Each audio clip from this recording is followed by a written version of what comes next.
A graça e a paz do Senhor, irmãos, amém. Que bom poder estar conectado com você, para juntos nós aprendermos com a palavra do Senhor. Eu tenho certeza que a palavra do Senhor lançada ao teu coração, ela não voltará vazia para o nosso Deus, porque ela nos ensina isso. Toda a palavra de Deus, ela não volta vazia, antes ela cumpre o propósito pelo qual ela foi enviada. E que nesse dia tão importante que Deus nos concede de vida, possamos estar com o nosso coração aberto para ouvir, compreender, assimilar, absorver tudo o que Deus deseja nos ensinar. Convido você a abrir a sua Bíblia juntamente comigo em Mateus, capítulo de número 5. Nós vamos ler do versículo 1 até o versículo de número 12. Mateus, capítulo 5, do versículo 1 até o versículo de número 12. Para você, que está aí nesse momento, encontrando o texto bíblico, nos acompanhando, eu quero dar as boas-vindas a você também e dizer, que nós nos sentimos alegres, honrados em Deus, por você estar conectados conosco, ouvindo aquilo que o Senhor colocou no nosso coração. Nós queremos partilhar, contigo essa palavra, a palavra essa que tem sido muito importante para as nossas vidas. Mateus capítulo de número 5, a partir do versículo 1, nós lemos assim, acompanhem por favor. Ao ver as multidões, Jesus subiu ao monte, ele se assentou e os seus discípulos se aproximaram dele. Então ele passou a ensiná-los. Jesus disse: bem-aventurados os pobres em espírito, porque deles é o reino dos céus. Bem-aventurados os que choram, porque serão consolados. Bem-aventurados os mansos, porque herdarão a terra. Bem-aventurados que têm fome e sede de justiça, porque serão saciados. Bem-aventurados os misericordiosos, porque alcançarão misericórdia. Bem-aventurados os limpos de coração, porque verão a Deus. Bem-aventurados os pacificadores, porque serão chamados filhos de Deus. Bem-aventurados os perseguidos por causa da justiça, porque deles é o reino dos céus. Bem-aventurados são vocês, quando por minha causa os insultarem e os perseguirem, e mentindo disserem todo mal contra vocês. Alegrem-se e exultem, porque é grande a sua recompensa nos céus, pois assim perseguiram os profetas que vieram antes de vocês. Amém? Que o Senhor abençoe esta palavra ao nosso coração. O tema da nossa mensagem hoje é: felizes são os pobres de espírito. Eu quero começar essa mensagem, essa reflexão, fazendo uma pergunta para você. Você se considera uma pessoa pobre de espírito? Antes de você responder essa pergunta, de uma forma mais reflexiva e profunda, você vai precisar parar um pouquinho para pensar nela. Por quê? Porque quando nós pensamos na palavra pobre ou pobreza, nós geralmente ligamos aos recursos materiais, quando temos ou não temos. Nós vamos perceber pela palavra do Senhor, ela vai nos ensinar isso, que ser pobre de espírito é bem mais profundo do que você ter ou não ter bens materiais. Aliás, você pode ter muito e ser uma pessoa pobre, ou às vezes você pode ser uma pessoa que não tem nada, e às vezes não ser essa pessoa pobre, ser uma pessoa rica. São os paradoxos da vida cristã, os paradoxos da caminhada com Cristo que nós nos encontramos. Antes de nós pensarmos aqui sobre felizes são os pobres de espírito, e aplicarmos essa palavra à nossa vida, nós precisamos pensar um pouquinho aqui, no que Jesus está ensinando aos seus discípulos. E eu quero aqui chamar a sua atenção. Você se considera um discípulo de Jesus? Quero repetir essa pergunta, é muito importante você pensar nisso. Você se considera um discípulo de Jesus? Jesus começa aqui no capítulo de número 5 dizendo isso: ao ver as multidões, Jesus subiu ao monte, ele se assentou e os seus discípulos se aproximaram dele. Pastor, como eu sei se eu sou um discípulo de Jesus ou não? Percebe isso? Jesus ele começa a pregar sobre o reino de Deus e a multidão está ouvindo, mas só os discípulos têm essa iniciativa de se aproximar de Jesus. A multidão estava procurando Jesus, mas mais interessada no que Jesus estava fazendo do que falando. A multidão não estava preocupada com os ensinamentos de Jesus, a multidão queria ter a sua necessidade suprida. Mas os discípulos são aqueles que têm essa capacidade, tomam essa iniciativa de sair da multidão e se aproximar de Jesus para aprender com o que Ele está dizendo. Esse é o chamado de Deus para a nossa vida. Nós não somos chamados para estar apenas na multidão, nós somos chamados para sermos seus discípulos, nos aproximarmos dEle, com os nossos ouvidos bem abertos e com total disposição em nós, para ouvir, aprender e colocar em prática o que o Mestre está ensinando. Mateus aqui coloca no capítulo 5, 6 e 7, aquilo que nós chamamos em teologia de o Sermão do Monte. O sermão mais importante que o ser humano teve a oportunidade de ouvir. Por que é o sermão, a pregação mais importante? Porque foi pregado, porque foi ensinado, porque foi falado aqui pelo maior pregador que já pisou na face da terra, Jesus Cristo de Nazaré.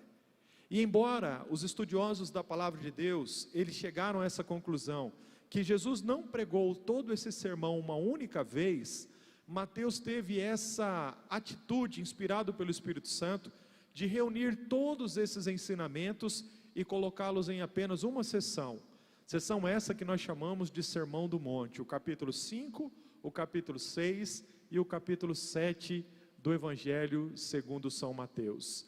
Jesus aqui está começando o seu ministério, Jesus está aqui começando a sua caminhada para ensinar as pessoas que estavam ouvindo sobre o reino de Deus.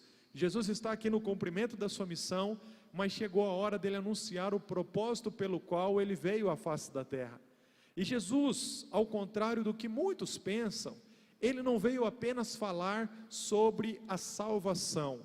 Jesus, ele veio anunciar o reino de Deus. A salvação é um aspecto do reino, mas o reino de Deus é algo mais profundo, é algo, entendeu, que tem maior grandeza do que apenas o aspecto da salvação. Embora quando nós pensamos em salvação, é a maior dádiva que nós podemos receber do Senhor. Ouvimos, algumas semanas atrás, uma palavra ministrada pela pastora Samantha, está aqui no nosso canal, você pode dar uma olhada depois se você não ouviu essa palavra, uma mensagem tão importante sobre a vida eterna. Quando nós pensamos aqui naquilo que Jesus está falando, Ele está anunciando o reino de Deus. E para a gente entender aqui o que Jesus está querendo nos ensinar, Jesus fala sobre o reino de Deus, e se você acompanhar o Evangelho, Ele vai anunciar o reino de Deus ou o reino dos céus, que é a expressão utilizada aqui por Mateus. É a mesma expressão, reino de Deus e reino dos céus. E o que isso significa? Nada mais é do que o governo de Deus sendo estabelecido. Há aqui uma necessidade também de nós olharmos para algo que os leitores da época ou os ouvintes da época não entendiam. Muitos esperavam que Jesus fosse estabelecer o reino de Deus ou o governo de Deus. Jesus vai ensinar aos seus discípulos olha, o reino de Deus vai avançar esta era, ele está começando a se manifestar através da minha obra, através daquilo que eu estou fazendo. Vocês vão dar continuidade agora à manifestação desse reino. Esse reino invadiu a presente era, mas em primeiro lugar num aspecto espiritual. Vai chegar um dia sim que Deus vai manifestar o seu governo, o reino de Deus, de uma forma geográfica. Entretanto, Jesus veio anunciar que esse reino acontece em primeiro lugar numa esfera espiritual. Quando Jesus disse isso lá na cruz, está consumado, Ele entregou a sua vida, rendeu o seu espírito, ali Jesus estabeleceu o governo de Deus. Com a sua morte e a sua ressurreição, Jesus assumiu o controle de todas as coisas, e a partir de então o reino de Deus começou a avançar à presente era. E o resultado disso, queridos, é que um dia, crendo as pessoas nisto ou não, Jesus estabelecerá o seu reino de forma definitiva sobre a face da terra. Hoje as pessoas têm a oportunidade de escolher se querem se submeter ao governo de Deus, ao governo ou senhorio de Cristo ou não. Mas vai chegar um dia que eles não vão ter esse poder de decisão. A Bíblia diz que todo joelho se dobrará e toda língua confessará que Jesus Cristo é o Senhor. Que o teu coração e o meu, que nós estejamos preparados para esse momento, porque esse momento é glorioso. Agora Jesus aqui está começando a anunciar o reino de Deus, e ele começa com o sermão das bem-aventuranças. Jesus começa a dizer aqui, essa expressão bem-aventurado significa algo ligado à felicidade.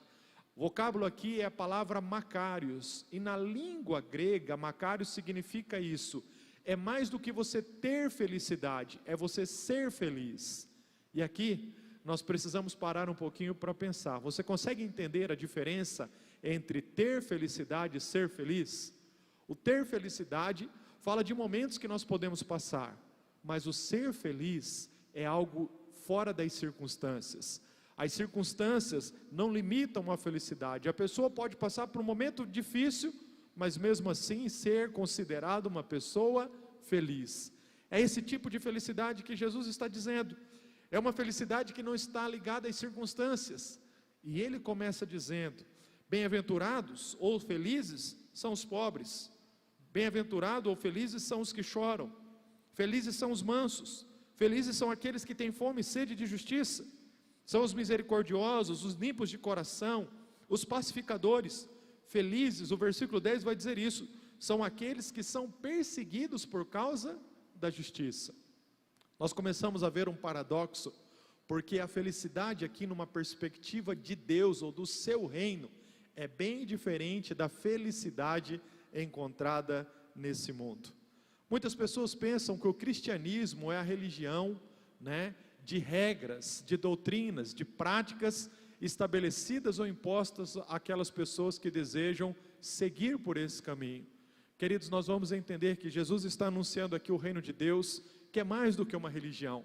Jesus está nos convidando a participar do seu reino, e nesse reino, o que chama a nossa atenção é que não há aqui um conjunto de regras ou de doutrinas impostas. Jesus nos convida a um relacionamento. E por mais que as pessoas da nossa sociedade achem que esse relacionamento é um relacionamento difícil, pesado, opressor, Jesus está proporcionando para nós aqui o caminho da verdadeira felicidade e do verdadeiro prazer.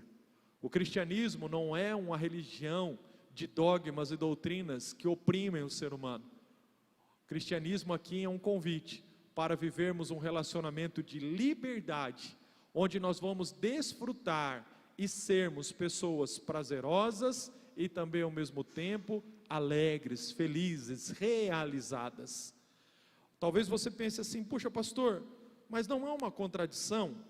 John Piper aqui, um teólogo que vai tentar explicar um pouquinho disso, ele vai dizer aqui que o problema do ser humano não é a busca pelo prazer e pela felicidade. O problema do ser humano é ele se contentar com o prazer carnal, pobre, pequeno, totalmente desvirtuado, quando o ser humano busca esse prazer e a felicidade nas coisas que esse mundo oferece. Nós vemos que esse mundo tem uma característica, que os filósofos chamam de hedonismo. O que é o hedonismo? O hedonismo é a marca da nossa sociedade, é a busca desenfreada pelo prazer, a busca desenfreada pela autorrealização, uma felicidade própria. É o prazer buscado pelo prazer. E o que Jesus vai nos ensinar é que a vida com Ele, na verdade, excede todo aquilo que esse mundo oferece. Aliás, nós vamos aprender isso. Jesus vai trabalhar aqui esse conceito na vida dos seus discípulos, que a verdadeira felicidade é abraçar o que o mundo repudia e repudiar o que o mundo aplaude. Quando nós abraçamos aquilo que Jesus veio nos ensinar, automaticamente nós vivemos um tempo novo e nós vamos desfrutar da verdadeira felicidade. João, ao escrever o Evangelho de Jesus, no capítulo 10, versículo 10, transmite essas palavras de Jesus. Jesus dizendo assim: o ladrão vem para matar, roubar e destruir, mas eu vim para que tenham vida e vida em abundância. O que é essa vida abundante? É mais do que você experimentar momentos de felicidade, é você ser uma pessoa feliz. E o ser feliz aqui não significa que você não vai passar por momentos difíceis, mas há algo que guarda o teu coração.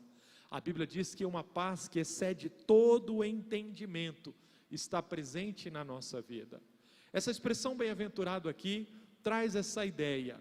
Bem-aventurado aqui vem do grego makarios. E o que isso significa? Não é você ter felicidade, é você ser feliz. E eu pergunto isso para você: você se considera uma pessoa feliz?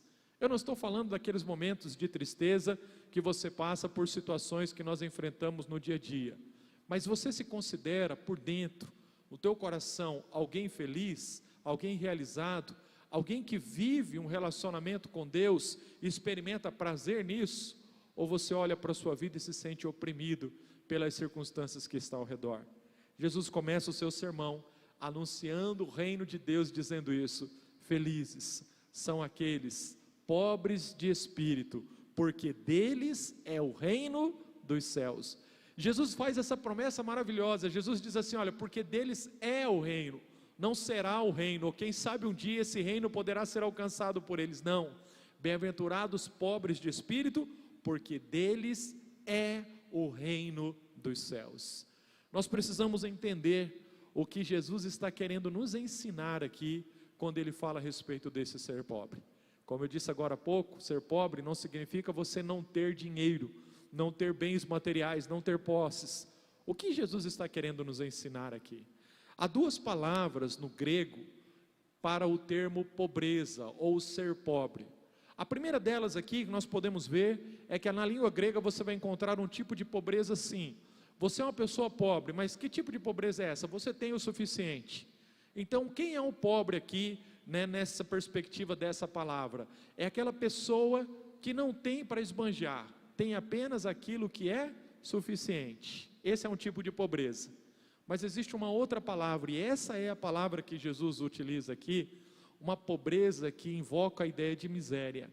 É aquele que não tem nada, não tem nem o que é suficiente. É esse tipo de pobreza que Jesus está dizendo aqui. Bem-aventurados são os pobres, ou seja, aquelas pessoas que vivem num estado de miséria, que não tem nada para oferecer. Por que Jesus disse isso? Por que o Senhor Jesus começa o seu sermão aqui, trazendo essa ideia, que se nós queremos ser felizes no reino dele, nós precisamos ser pobres de espírito, ou seja, em outras palavras, sermos miseráveis, não termos nada para apresentar a ele. Jesus não poderia começar esse sermão de uma forma diferente. Sabe por quê, irmãos? Porque em primeiro lugar, guarde isso, ser pobre de espírito significa que essa é a porta de entrada para as outras virtudes, é a base. O nosso relacionamento com Deus começa a partir disso. Nós começamos a viver o governo de Deus, o reino de Deus na nossa vida e a partir da nossa vida, quando nós somos pobres de espírito. Sabe por quê? Porque o pobre aqui, nessa perspectiva, é aquele que não tem nada.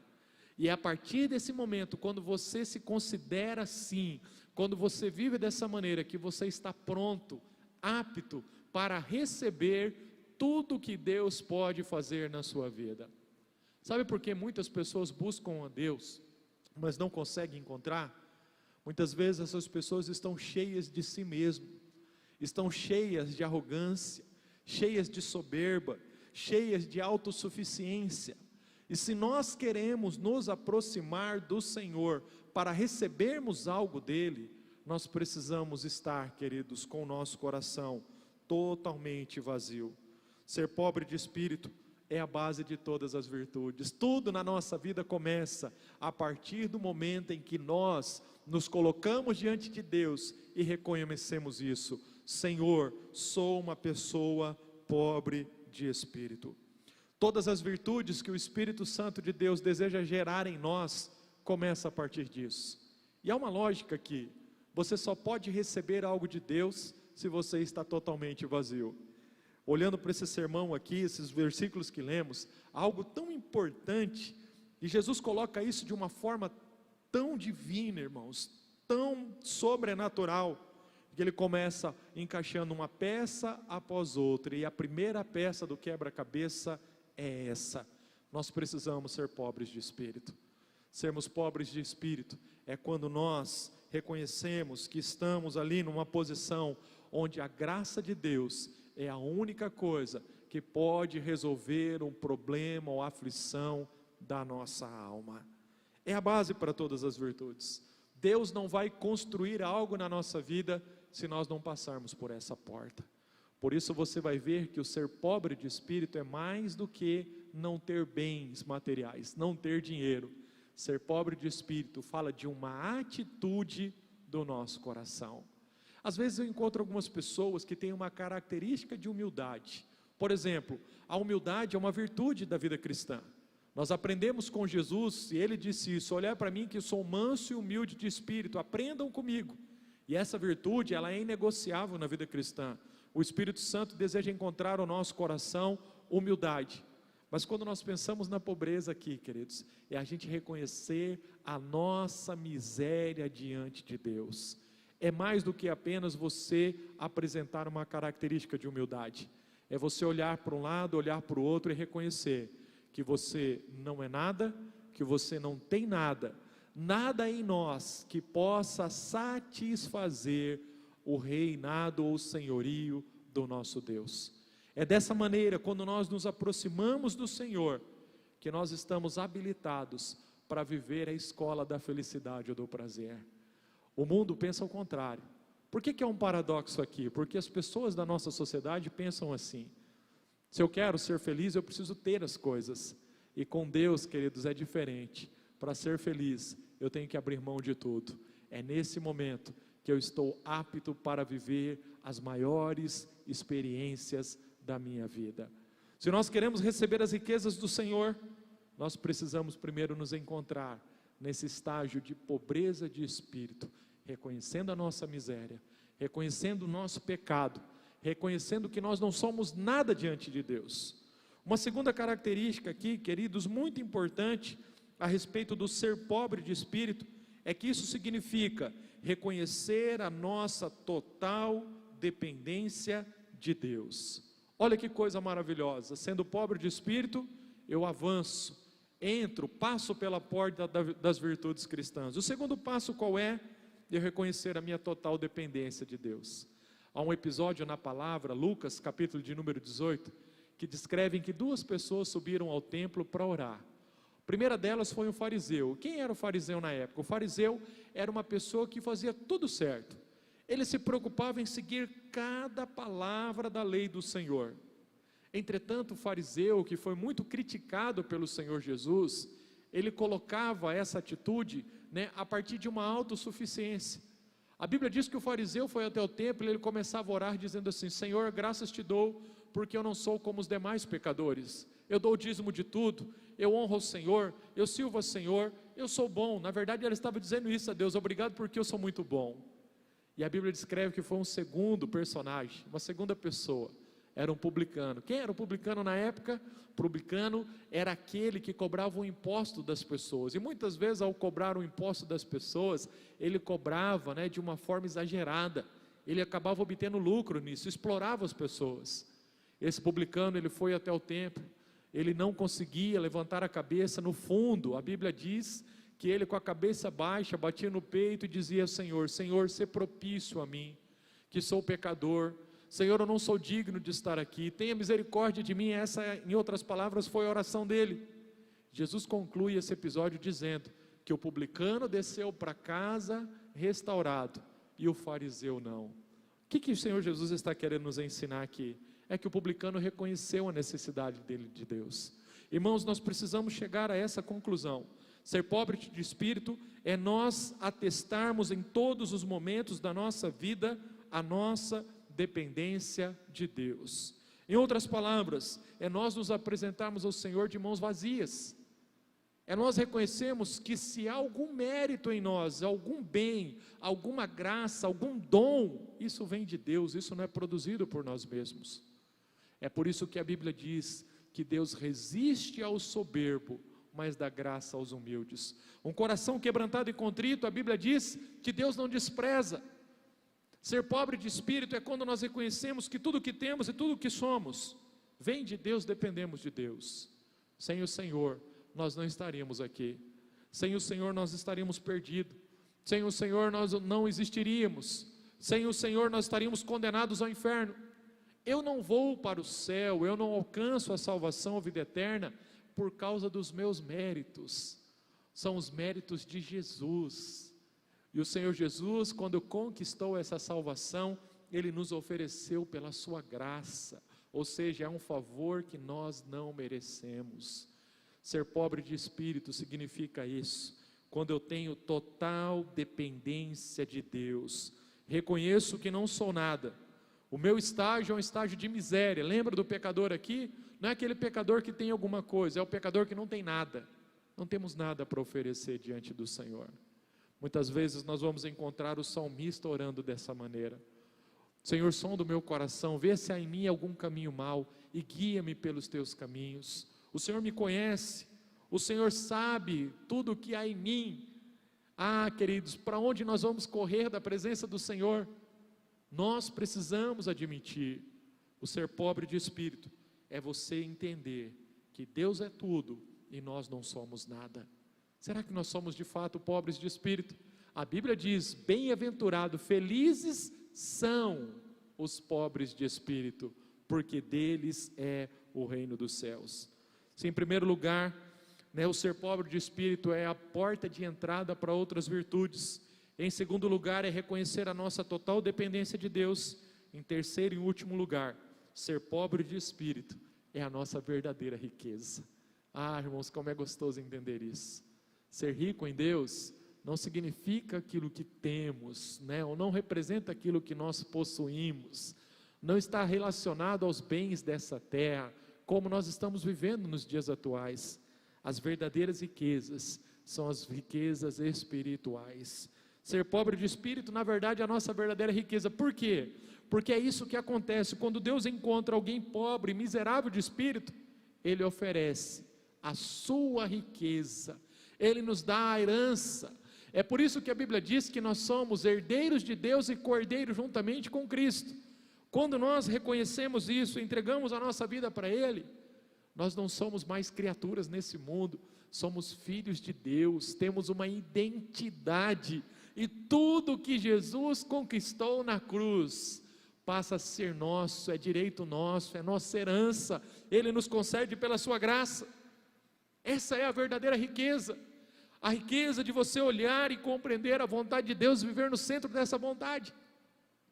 Jesus fala disso: bem-aventurado são os pobres, porque quando os pobres de espírito estão diante do meu Pai, Ele transborda da riqueza que Ele possui sobre a vida desses. É para esses que o Senhor olha.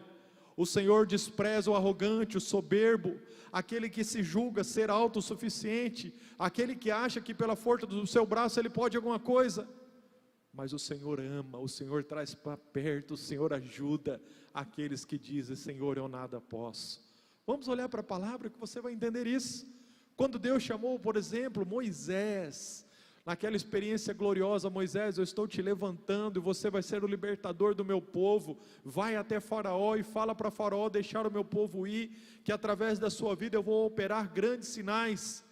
Qual foi a reação de Moisés? Moisés olhou para o Senhor e falou: Senhor, eu não sou ninguém, eu não sei falar, eu não posso, levanta outra pessoa melhor do que eu. O Senhor conhece o meu coração, o Senhor sabe que eu não tenho condição disso. Sabe, irmãos, quando nós atestamos isso diante de Deus, reconhecemos a nossa miséria, que Deus fala: é com você que eu quero contar, é de uma pessoa assim que eu estou precisando, porque a partir do momento que eu encontro um coração disposto a compreender isso, que Deus pode transbordar da verdadeira riqueza. Olha o exemplo do profeta Isaías. Isaías também viveu isso, irmãos.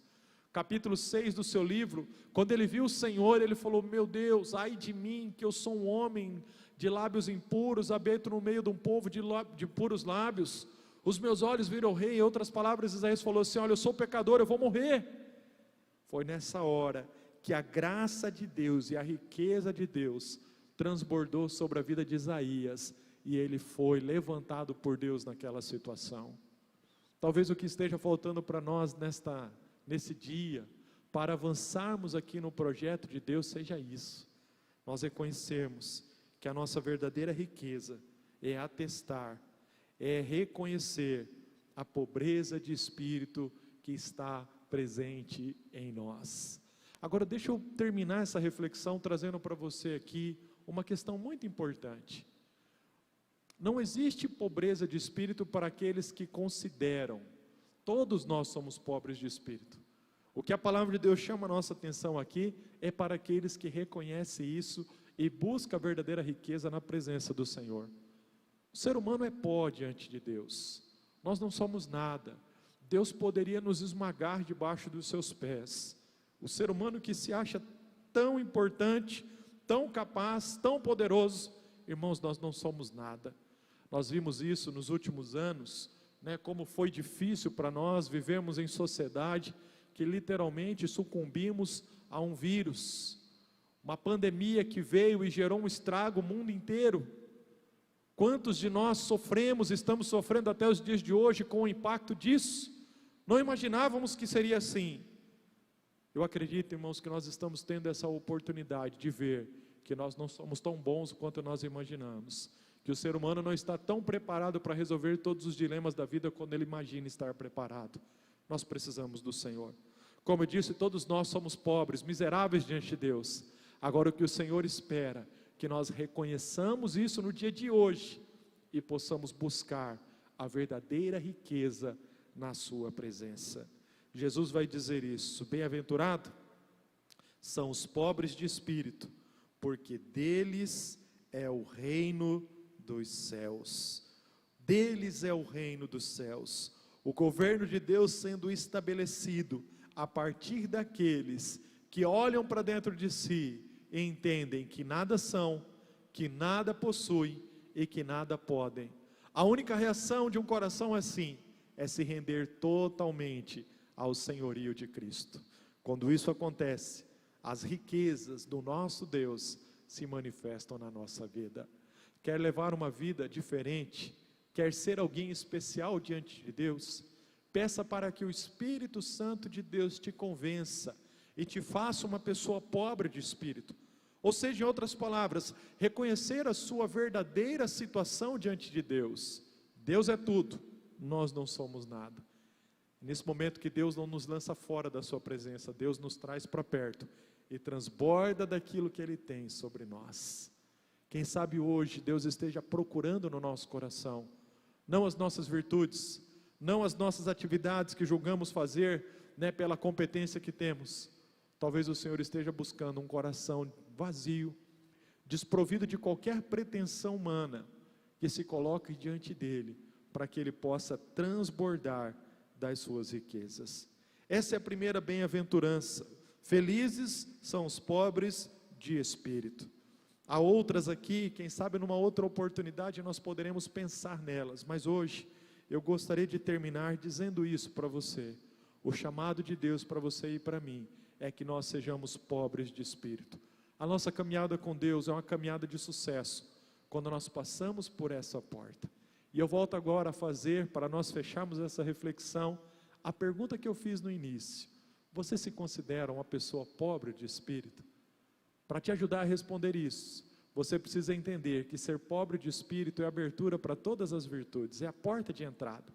Ser pobre de espírito é você reconhecer a tua total dependência de Deus, reconhecer a sua miséria, reconhecer que você não é nada, que você não tem nada. Isso não está relacionado aos bens dessa terra, está ligado a uma atitude do teu coração, que você se coloca diante de Deus e fala: Deus, eu não sou ninguém diante do Senhor. Se há alguma coisa que pode ser encontrada em mim, é uma natureza pecaminosa, que precisa de um milagre, e esse milagre só o Senhor pode fazer.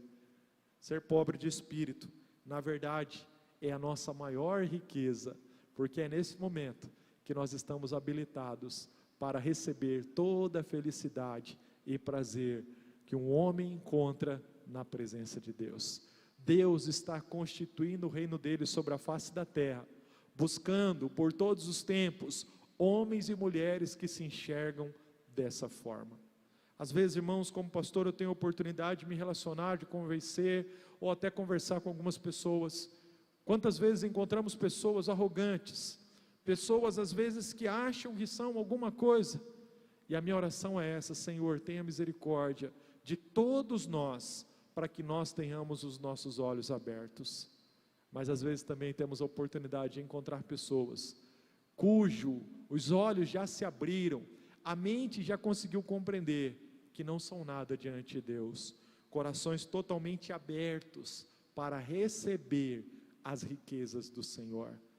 Para nós começarmos a viver aqui felizes e abençoados de uma forma prazerosa sobre a face da terra, nós precisamos abrir mão de tudo, começar atestando a nossa pobreza espiritual.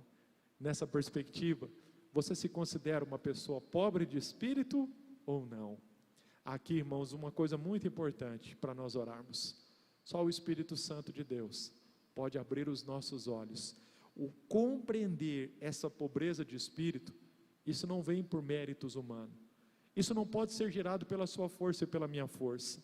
Só o Espírito Santo de Deus pode nos convencer dessa situação. Eu quero orar com você nesse momento, ao terminar essa reflexão, para que o Espírito Santo nos ajude a entender essa verdade, que nós alcancemos em Deus essa revelação, que o Espírito Santo nos convença de todas as coisas, fazendo de nós pessoas pobres de espírito, porque é dessa maneira que o reino de Deus se abre diante de nós, para nós vivermos as experiências mais gloriosas com o Senhor. Amém? Se você deseja ser uma pessoa pobre de espírito, uma pessoa que se coloca diante de Deus e depende totalmente dEle, eu convido você, aí onde você está, a fechar os seus olhos e orar comigo nesse momento. Ah, Deus, muito obrigado, Senhor. Obrigado pela Tua palavra. Obrigado, meu Deus, porque ela é lâmpada para os nossos pés, ela é luz para o nosso caminho. Nesse dia, Pai, a Tua palavra veio nos confrontar, que muitas vezes buscamos o prazer, a realização, a felicidade na vida, nas coisas desse mundo, e nós sabemos, meu Deus, que tudo isso é passageiro, tudo isso é vão. A verdadeira alegria, o verdadeiro prazer, a verdadeira felicidade só pode ser vivido na Tua presença. E como o Senhor Jesus ensinou os discípulos, tudo começa, Pai, com uma pobreza de espírito. Nós pedimos isso ao Senhor, através do Espírito Santo, nos convence do pecado, da justiça e do juízo. Transforma o nosso coração. Faz de nós, meu Deus, filhos do Senhor dessa maneira. Nós nos assentamos aos Teus pés, nós reconhecemos a nossa miséria, nós abandonamos toda a nossa autossuficiência, tudo o que nós achamos ter, nós colocamos tudo isso aos pés da cruz, rasgamos o nosso coração para dizermos que precisamos do Senhor. Vem, Santo Espírito, ao nosso encontro e ajuda-nos a viver esta dádiva.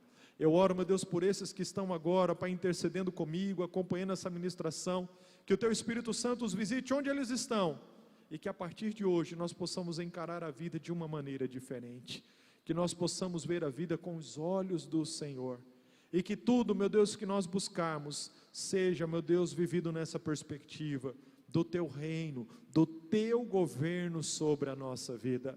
Nós não abraçamos o que o mundo diz, nós repudiamos isso, e aquilo que o mundo repudia, nós abraçamos, meu Deus, porque reconhecemos que isso vem do Senhor. Queremos nos submeter a uma vida dirigida pelo Teu Espírito. Faz de nós, Santo Espírito do Senhor, pessoas pobres de espírito, que todos os dias da nossa vida possamos nos colocar diante do Senhor, reconhecendo a nossa miséria, para vivermos a dependência dEle em todas as áreas da nossa vida. Eu, Pai Santo, oro e abençoo cada vida que está orando comigo, no espírito, na alma e no corpo. E eu peço ao Senhor que algo sobrenatural aconteça, Pai, no interior dessa pessoa que ora comigo, para que ela viva, meu Deus, todas as virtudes do reino de Deus. Nós oramos assim, agradecidos, em nome de Jesus. Amém. Amém, meu querido. Que Deus abençoe grandemente a sua vida. Antes de nós encerrarmos aqui a nossa transmissão, mais uma vez eu quero convidá-lo para participar das demais atividades da igreja durante a semana, as nossas transmissões online, mas no final de semana as nossas atividades presenciais. Nós vamos ter o bazar agora no dia 2 de outubro, nós vamos ter também no sábado, dia 2, o culto da juventude às 19 horas, e no domingo as nossas 3 reuniões, às 9 horas da manhã, aqui na Avenida Rotary, lá na nossa chácara também, um trabalho para as crianças e para as famílias, e depois às 18 horas, nós nos reuniremos novamente para cultuar o Senhor como igreja. Venha estar conosco, eu sei que nós estamos vivendo um momento que é necessário o distanciamento, mas com cuidado, eu tenho certeza que você pode aproveitar essa grande oportunidade da comunhão, o ser abençoado com a vida das pessoas que o Senhor tem separado para viver em comunidade com você.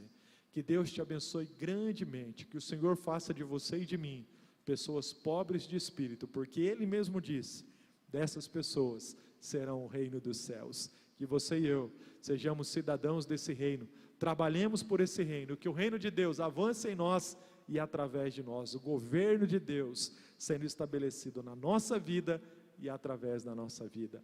Deus te abençoe grandemente, em nome de Jesus.